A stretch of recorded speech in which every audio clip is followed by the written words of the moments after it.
Alrighty, good morning YouTube world. What's going on, everybody? So today's the big day. I finally ordered the transfer case and it did come in the mail. Shipped it to my buddy's house. So it's early. It's like 8 a.m., 8:30ish, and cold out. So it's gonna be fun. It's supposed to warm up a little bit later, but we'll see how that goes. So this morning what I'm gonna do is I'm just gonna throw some transfer case fluid in there. It's pretty much just Dexron automatic transmission fluid. Just enough of it, hopefully, to make it to my buddy's house. He lives about an hour away.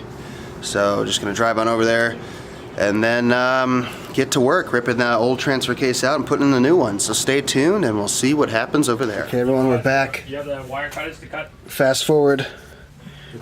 We're under my truck. Here's my buddy Chris helping out. So, what's up, everybody? Alright, so got this truck on jack stands. We got the rear diff out, or the rear drive shaft, I mean. So that's out of there. Here's your transfer case, kind of hard to see. But we got all the sensors out, minus the encoder motor. That's what we got to do next. So let's come around up front here. Ugh. All right. So front drive shaft. Front drive shaft is out as well. Look it out of the way so you can. No worries, bro. No worries, bro. It's hard to see. There's no light. That's good. It's up in there. Trust me, everybody. So yeah, I gotta figure out how to get the encoder motor out, and then we'll be golden. So let's turn around here. There we go. There's the new one in all its glory. Yeah. Right over there. So that's gonna go in shortly once we figure out how to get this encoder motor out. Okay, so we got the encoder motor off. We had to take off this bracket that was on top of the transfer case, and I don't think we're putting that bracket back on. So we're probably just going to zip tie the wires together up top. So I'll show you what we're doing now. Let's take a look here. So let me flip this. They got all these heat shields anyway. Take the shield out? No, it's like a chassis thing. Alright, so the encoder motor went here. Stick with the wrench. Give me this. One right there, so we took that off. We got the wires out of the way. And now, Chris, what are you doing?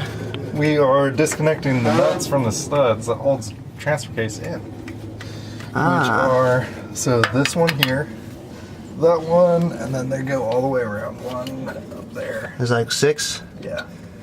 Oh man. Yeah, it's kind of a pain in the butt. Get some of that nut action. Alright. So that's where we're at with this. We're getting closer. Well, a couple bolts and this thing came right out. Yeah, it fell right out of there. Pretty straight. How much do you think that thing weighs? 15 pounds. Oh, 50? Not maximum. even 10. Look at that. Look at that. It's easy. You just take out a few cables. You know, just snap out that vent tube and unplug a few bolts, and there we go. We got the good old transfer case. The transfer case is out, single-handedly. Two-handed, I'd say on that one. Yeah, there were definitely two hands. It's only like a cup, maybe a cup of fluid. Yeah. Oh, not shot glass. Shot glass on the oil. All right, so there's the new one. We got the new. Well, we took the old sensor. What would you call those? Sensor. Not the sensors themselves. They're like the. Yeah, it is the actual sensor itself. Oh, it is? Okay. Yep. So we took the old sensors out and put them in the new locations. What was the other one? Right there. Boom. So here's the new unit. Here's the old unit. This thing's looking pretty haggard. But we, unfortunately, the gasket that goes between the transfer case and the transmission cracked. So now we have to see if AutoZone's open or some sort of parts store. So that is that. To go into town, I'm gonna go around the other side here and grab a gasket for the in between the transfer case and the transmission. There's a little gasket area. Some gasket action. There we go. Let's see if I can actually. Can you see it? It's freaking dark. Of course, I'm wearing sunglasses too. Yeah. So there we go. So Chris is just scraping off all the old gasket. Yeah. So we can so we can put in the new gasket. There's that old gasket. So yeah, so far so good. And just like that, it's in. Easy enough. All right, from a scale of 1 to impossible, what do you think, Chris? It was not terrible. Yeah, no, I'd say it's coming from myself that definitely isn't a mechanic. And I would say it's I mean, we figured it out. it's not too bad. But anyway, there we go. He's just tightening up the bolts there. I'm trying to get some, so you can see we still have the plastic covering the tail house gasket. So we got to get that taken off in a second. And we got to clean up the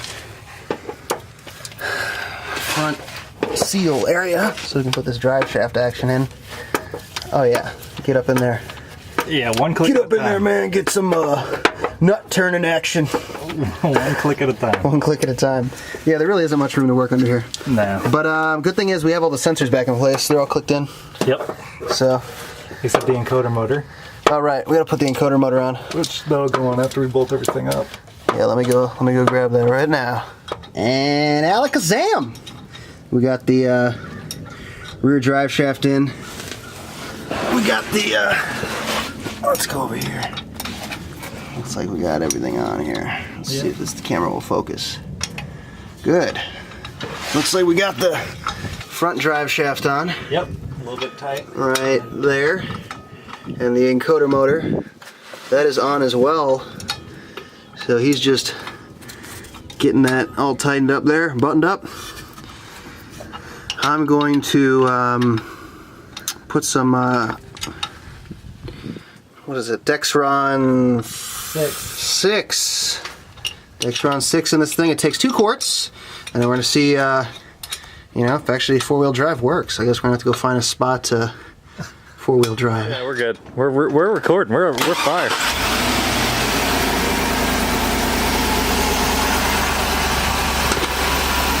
And we are started up.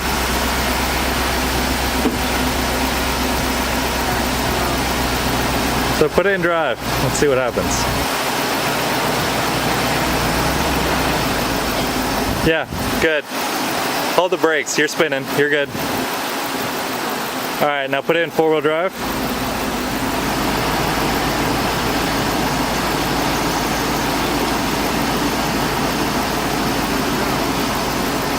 You might need to put it in neutral.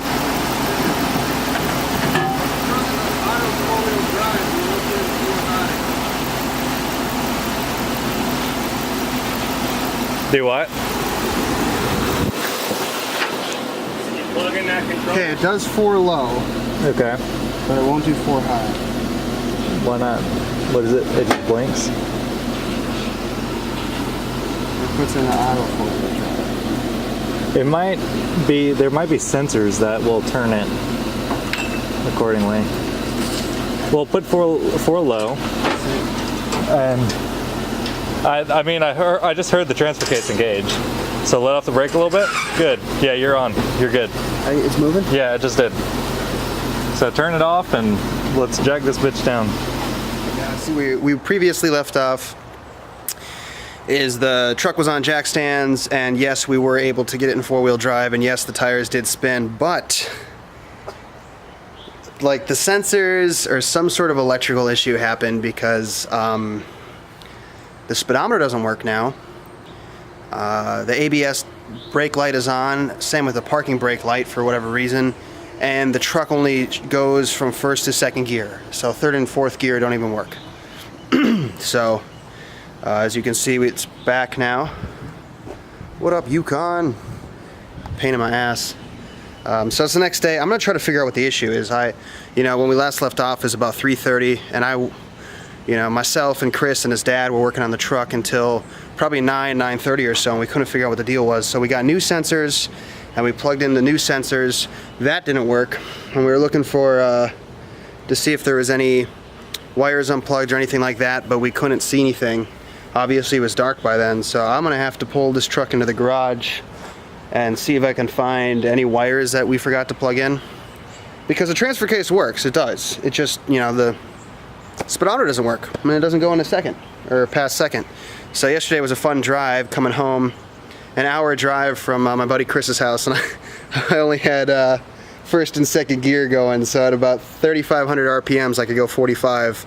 And that's less than ideal. I tore through a lot of gas, I'm sure. But I also had to download a speedometer app on my phone because I had no idea how quick I was going. So that's that.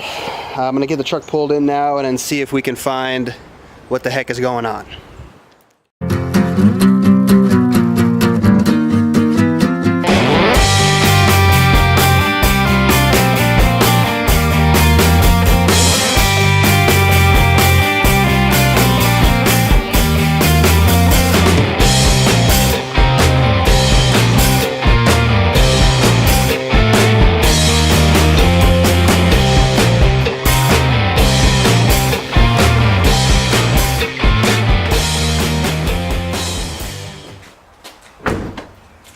Alright, so the truck is in.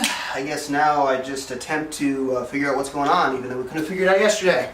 Woo! Alright, so the lighting under here is probably less than ideal. I only have one light going. I don't know if you guys can see this. Let me try to reach it here. So this happens to be leaking a bit.